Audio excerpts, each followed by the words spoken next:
Hey guys, SuperHorrorBro Mike here, and in today's video we journey deeper into the depths of a Playtime Co. factory as we take a look at the story of Poppy Playtime Chapter 4. This video will walk you through the narrative events of this latest entry in the Poppy Playtime franchise, as well as explaining some of the mysteries contained within by taking a look at various notes and audio logs. However, theory talk will be reserved for future videos. The purpose of this story explained is to summarize the story on a surface level, condensing the events of this sprawling chapter into one easily digestible video. So sit back, relax, and let's explore the story of Poppy Playtime Chapter 4.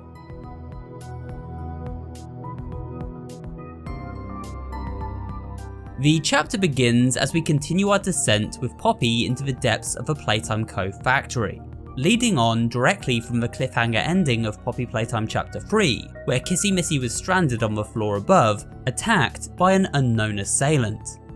Poppy explains that she must embark on a rescue mission to save Kissy, but tells our protagonist to continue with their mission to try and stop the prototype. She warns us that this area of the factory is more dangerous than anything we've encountered before.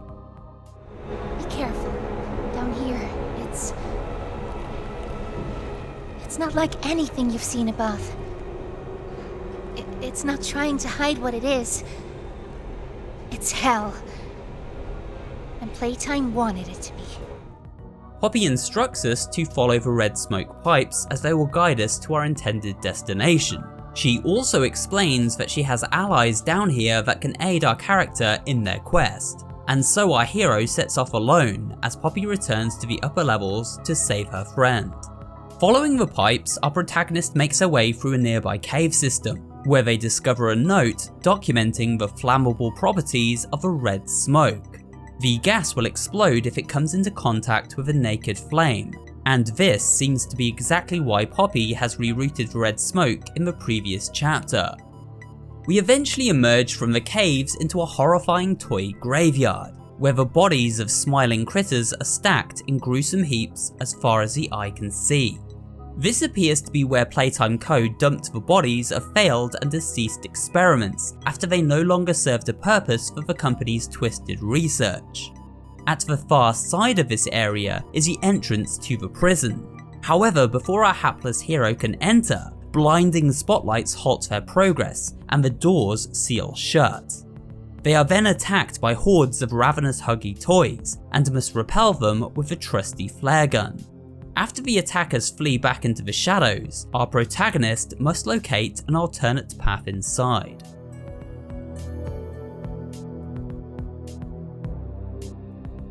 As we continue to explore the graveyard, we come across several journal entries left by one of the orphan children at Playtime, a 12-year-old named Riley. Riley lost her parents in a tragic accident and then became part of Playtime's Orphan Adoptive Initiative, a shady cover-up which allowed a company to conduct horrific experiments on the orphan kids, under the guise of an adoption program. We learn that this was indeed Riley's fate. She was deemed a suitable candidate for testing and eventually ended up in the body of a living toy. These notes explain the morbid process of transferring a human into a toy body, and how the procedure was both physically and mentally damaging. We later find the remains of what we assume to be Riley, guarding a key to the prison train, which she hid in an attempt to stop her fellow orphans from meeting the same fate that she did. The prison is where many of the orphans were held captive until they could undergo surgical procedures to turn them into living toys. It is also a location where many of the bigger body experiments were locked up for observation and testing. After cutting through the cave system once more, we come across a train station leading directly into the prison. At this moment we get a call from our mysterious friend Ollie, who warns us of the dangers ahead. Hey, it's me again, Ollie. Everything you've seen out here, the piles, the dead, they all came from inside. Believe me, everything Poppy said about this place is true. It's hell. While exploring the station, we stumble across a VHS tape, which records a conversation held between two prison security officers. From listening to this conversation, we get a sense of just how cruel and twisted Playtime Co. was in regards to the treatment of the orphans and living toys they became. Take a listen. You know what we get in the East? Toys banging on the walls, crying for their parents, their counselors, whatever. It goes all day and night, and it just wears on you, you know? Know what we get in the North? Things. Whatever they aren't people anymore. Their cells might as well be cages. They are animals. Sick. Twisted. Just instincts and anger. That's all that's left of them. Our protagonist powers up the train and steps inside one of the holding cells tethered to it. The door slams shut behind them, and they find themselves trapped inside. Then, a TV screen lights up, and a sinister voice can be heard. Now what's this? Do I feel something squirming its way beneath my skin? An invasive foreign little germ. Well, little germ, let's make a game of you. This is the voice of the Doctor, a mysterious overseer who seems to control everything down here. We are now trapped in his domain, and completely at his mercy, as he begins testing us just like the orphans that came before.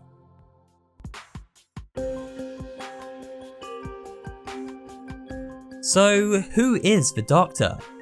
Long before the tragic events of the Hour of Joy, Playtime Co. had hired a brilliant scientific mind, a man named Harley Sawyer, who is known as the Doctor. As brilliantly gifted as Harley was, he was equally ruthless and cruel. A truly evil man who sought to further scientific research ahead of valuing human life. Harley was responsible for the majority of the human experimentation that took place within the depths of the factory. In collaboration with Head of Innovation Leif Pierre, Head of Research Eddie Ritterman, and Head of Playcare Stella Graber, Harley oversaw the creation of the Bigger Body Initiative, taking employees and orphan children and using them as part of a horrific surgical procedure to create living toys. However, from a tape we discover within Chapter 4, we learn that Harley Sawyer was a bit of a wild card and had been responsible for a number of blunders involving escaped killer mascots that resulted in the deaths of many employees and tourists visiting the factory. Sawyer can't keep leading this project. I'm not disagreeing. Huggy Loose in the Woods, that business with Catnap, the whole Stoll thing. And half a dozen other incidents. Right. And all of that pales in comparison to the theater incident. So, we can't kill the son of a bitch, but we need to knock him out of the equation. What do we do? There is one thing I can think of. Leif and his cohorts were at a crossroads. They needed Harley's knowledge and expertise to continue their research and the creation of these living toys, but realized he was too much of a liability to keep around. And so they came up with a solution, to use Harley's own science against him and trap him inside a computer system where, in theory, he could do no further harm. Harley was put through a surgical procedure that divvied up his organs into various life support systems, all hooked into a matrix databank. He now exists as a ghost in the machine. A new doctor named Dr. White then taking over his position as surgeon. This next tape chronicles Sawyer's awakening and realization of his unfortunate fate. It looks like he's waking up. Where am I? What is this? Oh no. They didn't. Those backstabbing traitors. From now on, you're here to give the lab boys answers when they need them, and carry out procedures when and how we tell you to. That's it. You'll die for this, Leaf. When I get my hands on you, you're Harley was furious and felt betrayed. He vowed revenge on everyone who had wronged him and formed an alliance with a mysterious entity known as the Prototype. Together, the two plotted to put into play a plan, one which would allow the bigger bodies to overthrow their creators and run amok throughout the facility. This now known as the Hour of Joy, where almost all the Playtime staff were brutally killed. We get a rough idea of how this plan was executed by listening to a VHS tape documenting a conversation between the prison warden and the doctor. The Prototype had escaped containment and was attacking prison security.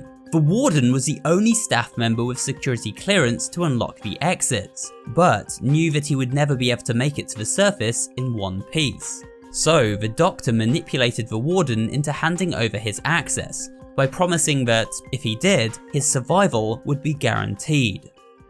What? The Omni Hand. If you give it to me, I can get you anywhere. I'll have control over everything. I can shut some doors, open others. I can make you a pathway that leads right to the exit. I don't know. If you want to wait to get torn to pieces, that's your prerogative. But look at your immediate options, Warden.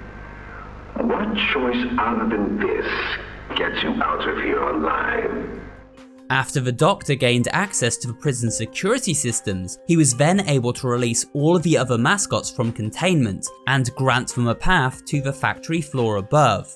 And so the Hour of Joy and massacre of thousands of Playtime workers ensued.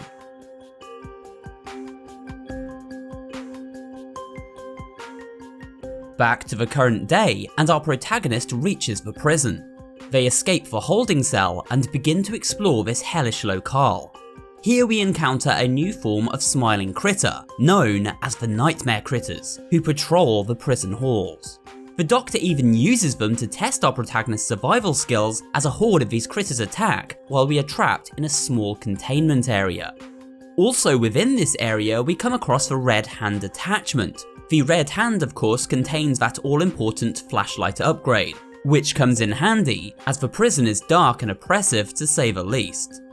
Following the red smoke pipes as instructed by Poppy, while also navigating a slew of death traps laid out by the doctor, eventually leads our hero to become trapped once more in an observation room.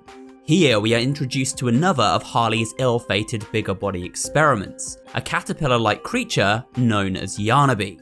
Let's try our hand at something a little different. Oh, Yarnaby.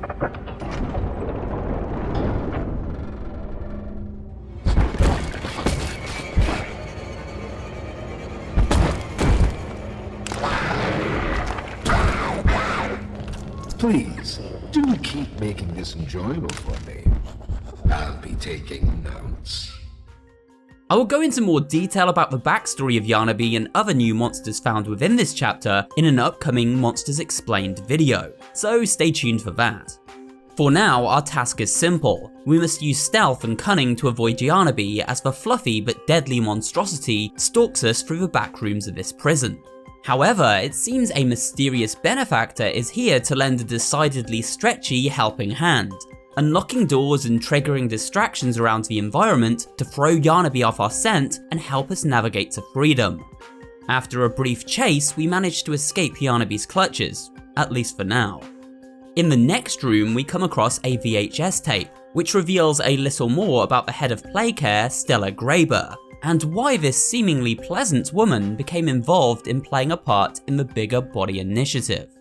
You know, the project lead, Dr. Sawyer, wasn't sure about giving you that information in the first place.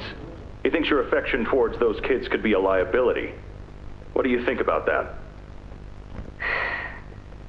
I took this job because I wanted to help change kids' lives for the better. Of course, these procedures are far from ideal. I cried like a baby when I read them. But I started looking past the here and now. Started looking down the road a bit. And that's when it clicked. What your researchers can do down here will someday help a lot of people out there. including so many kids.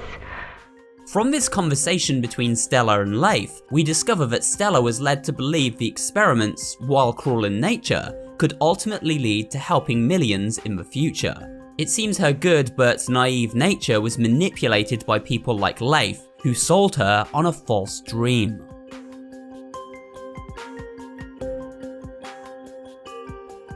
Heading further into the prison, our protagonist falls down whilst attempting to inch their way across a narrow ledge, and finds himself stranded in a holding cell at the mercy of another of the Doctor's failed experiments, the reptilian Pianosaurus. But just as it seems their journey has come to its end, a mass of stretchy limbs spring from the darkness and destroy the Pianosaur before our very eyes.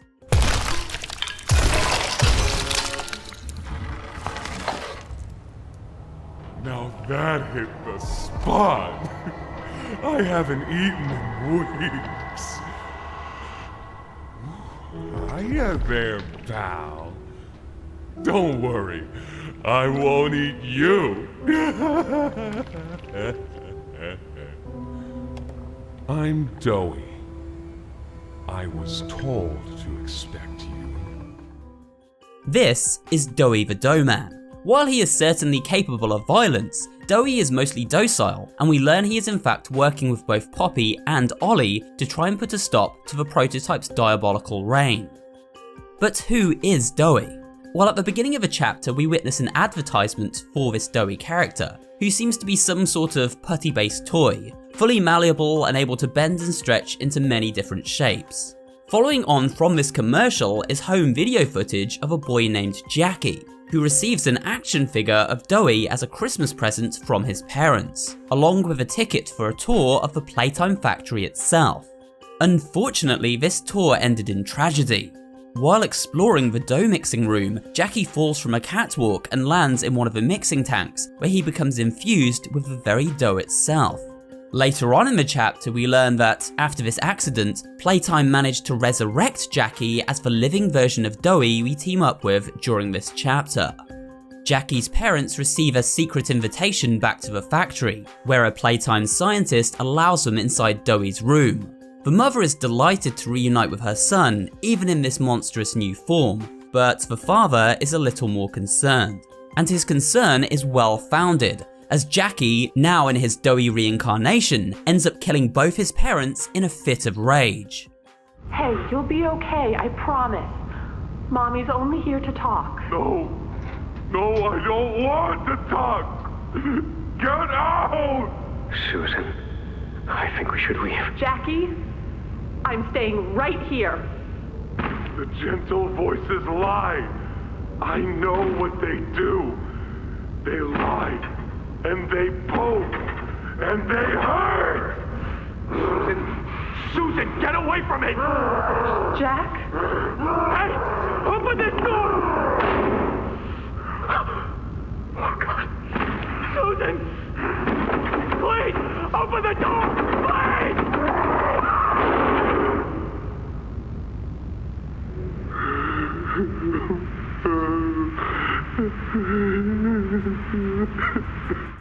But why would he have done this? Well, you see, Doey isn't just made up from one child, but rather 3 separate children infused together, and each of these children have their own personality and temperament. This information is garnered from a note and VHS tape found later into the chapter, which detail the other 2 children used to bring Doey to life alongside Jackie. The first of these other 2 children was a boy named Matthew Hallard, who was both charming and charismatic. At 15 years, he was older than most of the other orphans, and so took it upon himself to look after them. However, he felt great remorse for the loss of his parents, who he'd lost in an accident he was unable to prevent. The second boy of the trio was a problem child by the name of Kevin Barnes. The neural abnormalities noted in Dr. Newman's report are detailed in connection to behavioral issues demonstrated within play care. Trouble getting along with others, aggressive and often confrontational social tendencies, and an otherwise combative nature clearly relay that Kevin is, put simply, a problem child. What friends he does have, he's reported to have attacked in moments of intense play. So Kevin's persona was most likely the reason why Doey lashed out and killed Jackie's parents. Doey inherited the kind nature of Matthew, the excitable personality of Jackie, but also the violent and combative qualities of Kevin, and all three of these personas now fight with each other within Doey's mind. This makes him friendly, yet unpredictable, and confused about how to handle his emotions at any given time. A complex character, to be sure.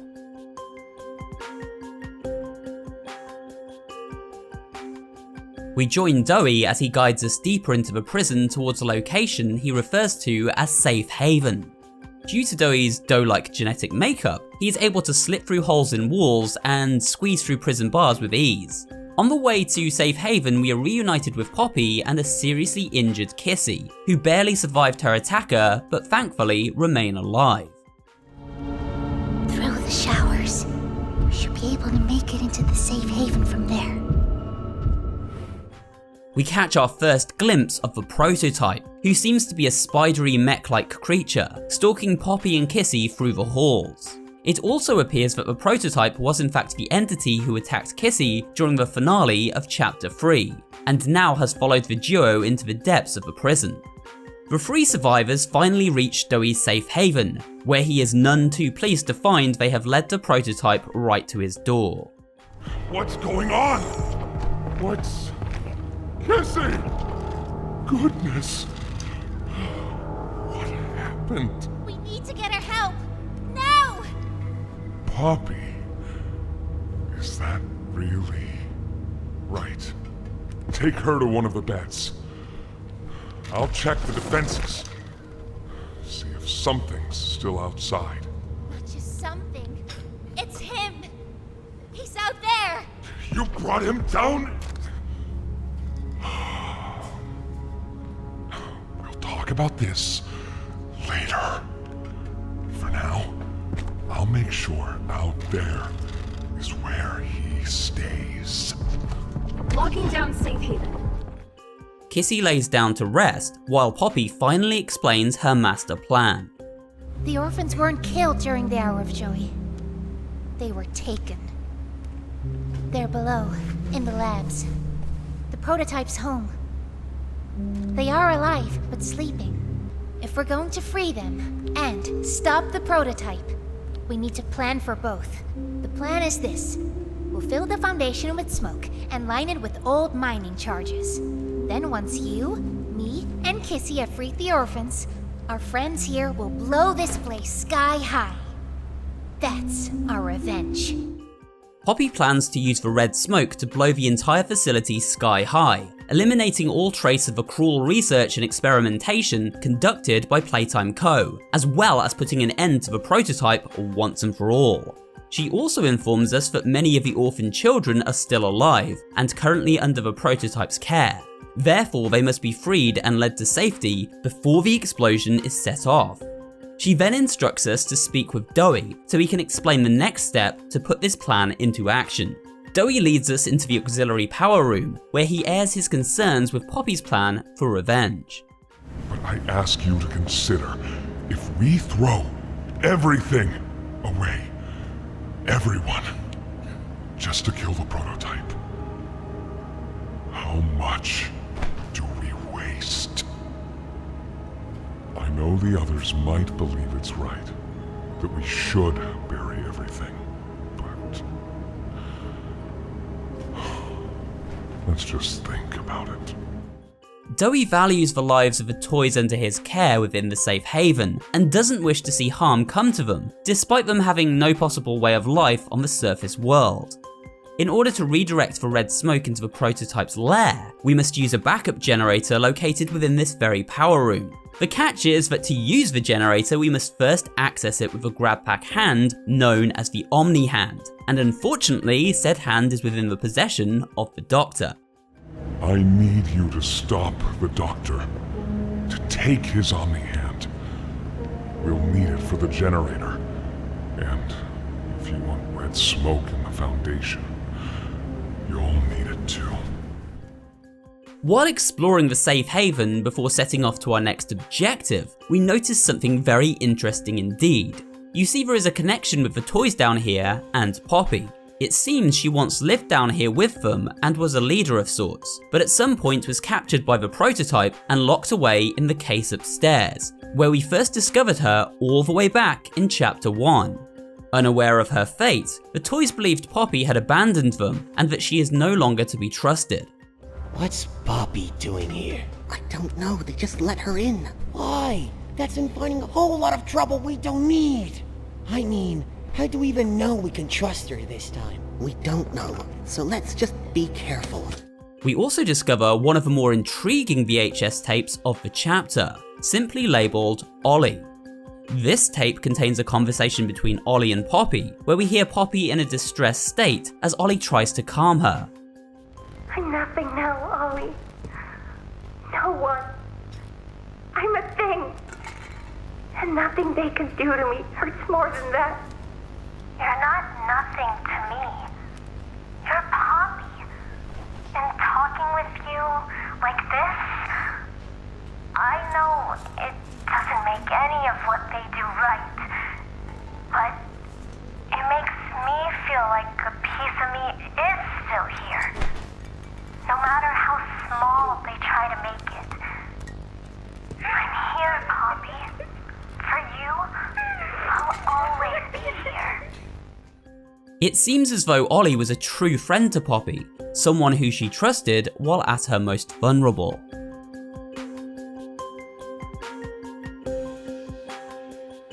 And so our protagonist bids farewell to the safety of the haven and makes their way into the sewer system. Here they overhear a conversation between Doey and Poppy, who are at odds with one another in regard to the execution of her master plan. It's the best for everyone, Doey, that no trace of this place is left. We agree to that. We've starved down here. We've been hunted. And now you're asking us to burn everything? All of us? We've made our life protecting these toys. And they've saved us in more ways than one. I wish there were another way, Doey. But I just don't see it. After navigating the sewer system, we emerge in a mine shaft. As they explore the mines, our hero is once again ambushed by the relentless Yarnaby, who begins stalking them through the eerie tunnels and maintenance areas while they desperately try to restore power to the exit. After avoiding Yarnaby's detection and rerouting the power to the exit, our protagonist continues on, but just as they begin to leave, Yarnaby picks up their scent and gives chase. The protagonist uses a chain to swing across a fire pit as an eager Yarnaby follows in hot pursuit, inadvertently snaring itself on the chain in the process and catching on fire. Yarnaby then falling to its death in a blaze of glory. We then reunite with Doey, who helps unlock a door leading into the Doctor's lair. As Doey opens the door, he accidentally triggers a trap set by the Doctor, that expels a freezing compound from a nearby pipe. Ice-cold temperatures are Doey's kryptonite, as they cause him to freeze into a solid, immobile form. Luckily, our protagonist is at hand to shut off the compound, thawing out Doey in the process.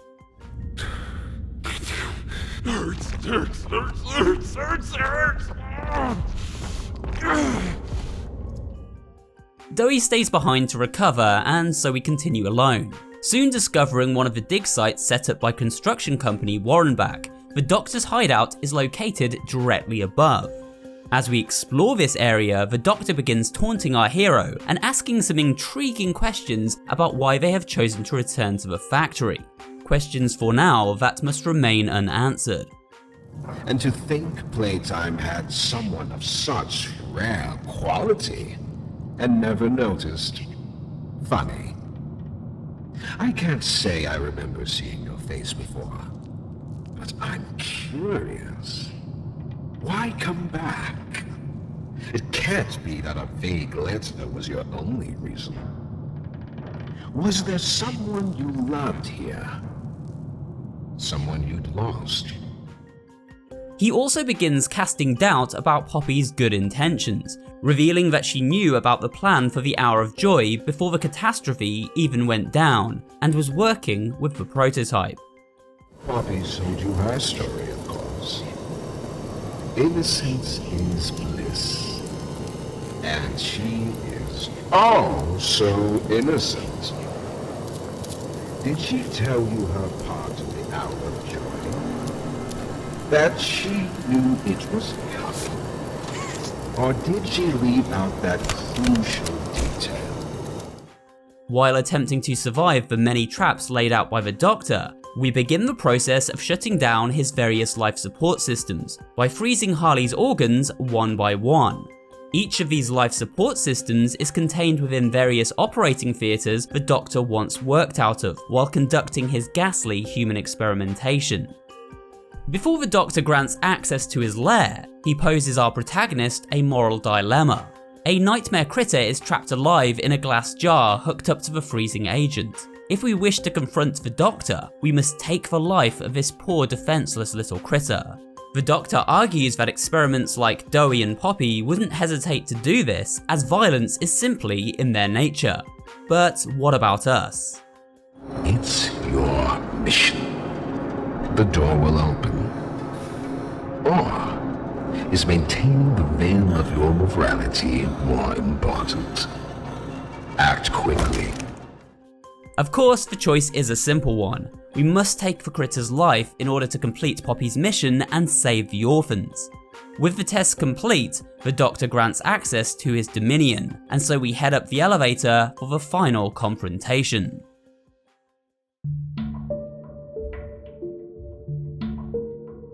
After ascending the elevator shaft, we finally reach the Doctor's location and witness a giant electrical machine in which his main consciousness is contained. But life is never that simple, and there is one more trap the Doctor has in store. We are plunged into a dark pit by one of the many robots that Harley has taken control of, and find ourselves confined to the server room below. Here we must power up the exit gate by locating 4 fuses and plugging them into computer terminals in the central hub. All the while we are hunted by the Doctor's robot army. After surviving this ultimate gauntlet, our hero returns to the upper levels and finally shuts down the Doctor's life support system, vanquishing him once and for all.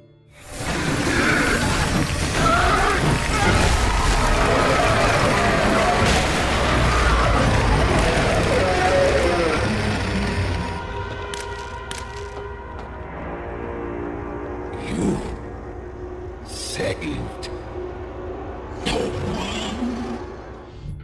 With the access card obtained, our protagonist is now able to acquire the Omni Hand needed to reroute the red smoke and put the final stage of Poppy's plan into action, and so they head back to the safe haven to complete their mission. Upon their return, they are greeted by an excitable Poppy, who can't believe the mission was a success. She asks the protagonist to follow her to the power room, so they can begin preparations to divert the red smoke using the Omni Hand.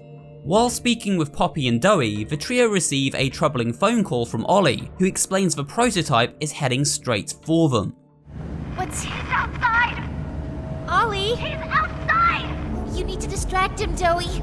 Please. Keep him away from here. Without the generator! I know, but he can't get in here. Not now. Just buy us some time. Ollie, if you can hear me, work with our friend here.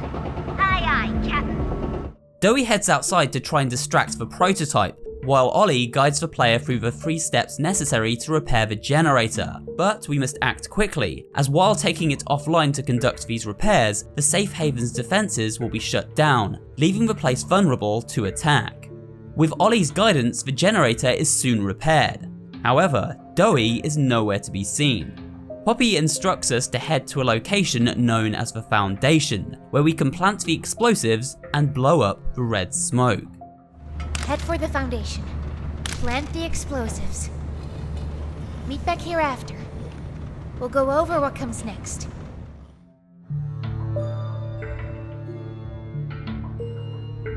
Our route to the Foundation leads the protagonist back through the mines and into a previously inaccessible area.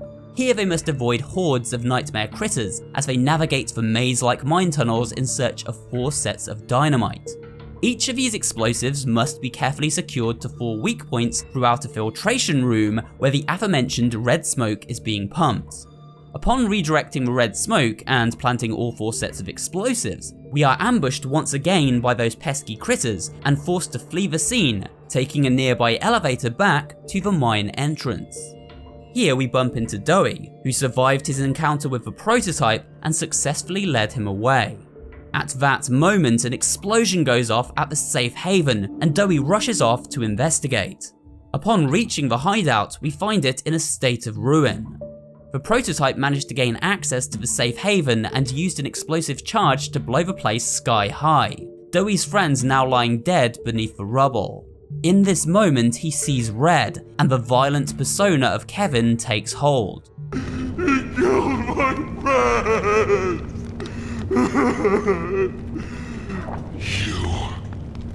It all started with you. You and her. It was you who ruined everything! No, that's not true. They jump-started the generator. They destroyed everything! I'll kill you! Doey snaps and smashes the ground in a fit of rage. This causes a cave-in and he is crushed by a landslide.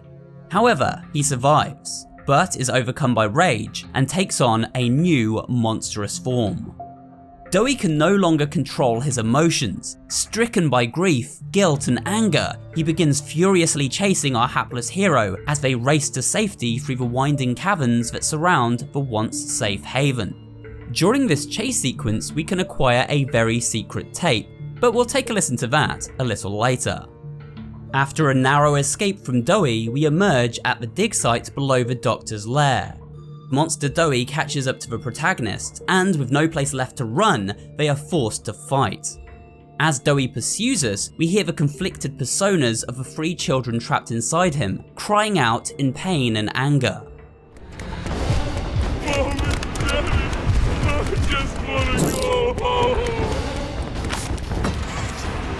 Just want to play a little longer. Too loud! Too loud! Hate her! Hate everything! To defeat Doey, we must grab canisters of freezing agent and place them in his path. These canisters then become stuck to Doey's gloopy body as he passes over them.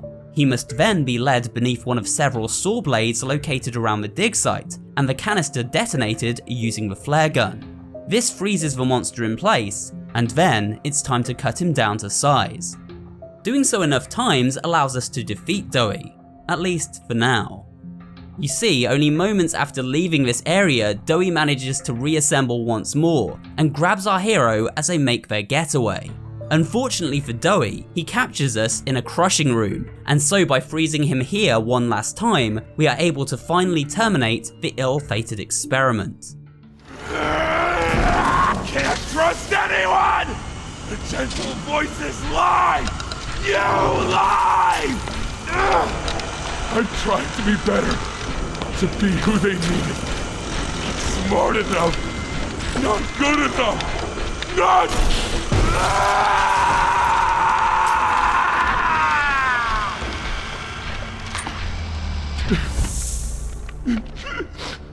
I'm sorry. I'm sorry.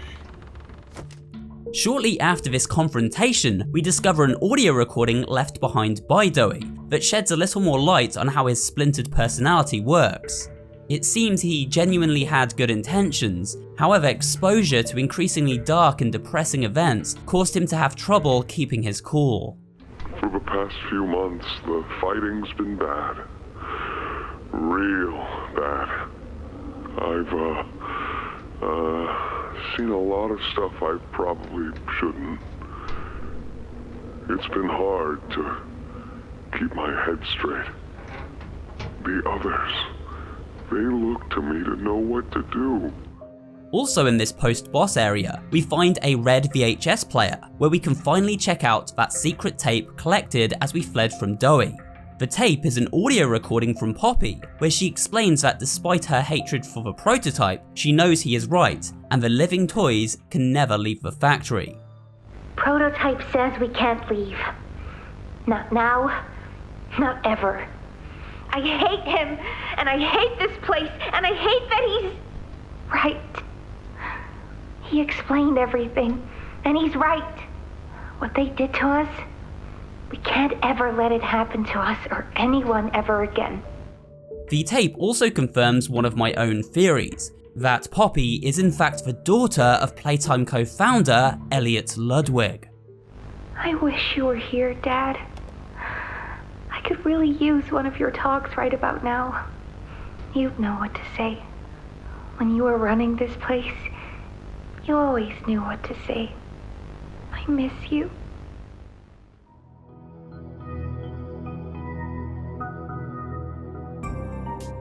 Continuing onward after these major plot revelations, our protagonist discovers a garbage chute and, with no other way forward, slides down into the unknown. At the bottom of this chute, they find Kissy and Poppy, who have sought refuge in the ventilation tunnels. Poppy desperately attempts to get in touch with Ollie, worried as to his fate after the explosion above. Poppy is furious that we killed Doey, but before she has time to further elaborate, the phone rings and Ollie is on the line. However, he now sounds far more sinister. Ollie! Something's gone horribly wrong. The safe haven— Shelf ventilation block B6. Is this where you are, Poppy? What? Stay where you are. And listen closely. You're not going to run. You're not going to fight. The charade is over. Who is this? An obvious question with an obvious answer. You. What did you do with Ollie? I'm right here, Poppy. For you, I'll always be here. We discover that Ollie is in fact the prototype, or rather one of the many voices it is able to mimic. It seems as though each victim of the prototype is amalgamated into its very fibre, and then becomes replicable to trick and lure in its victims. Ollie was once an orphan boy who befriended Poppy, but fell victim to the prototype long ago, and now is simply used as a tool for his benefit. The prototype goes on to explain that Poppy is important to him and should return home. What are you going to do with me? I've got something special in mind. I prepared it just for you. And this one, You'll never want to leave. I admit, though, I'm disappointed. After all that time in your case, I'd hoped you'd see things Differently, don't you understand? It's always been about you. And we'll hobby what we are. It's time to come home. Poppy. It's time to come home. This raises the question, why is Poppy so important to the prototype, and what exactly is their connection? Desperate to avoid becoming a prisoner locked up inside her case once more, Poppy flees the scene, leaving Kissy and our protagonist to the prototype's mercy. The prototype has taken the detonators planted in the red smoke room and placed them all around the vent system, attempting to blow Kissy and our hero to bits. Kissy bravely throws herself at the protagonist and shields them from the blast. However, as she does so, the floor gives way and we fall into the depths below, tearing off Kissy's arm in the process. Picking themselves up from their fall, our protagonist ventures through the cave system they now find themselves stranded in. They soon locate an ominous chamber where the poppy flowers used in human experimentation are grown. At the far side of this flower chamber is a door and inside a VHS tape. However, no sooner than we insert this tape, the door seals shut and we find ourselves trapped. We then hear the voice of Head of Innovation, Leif Pierre.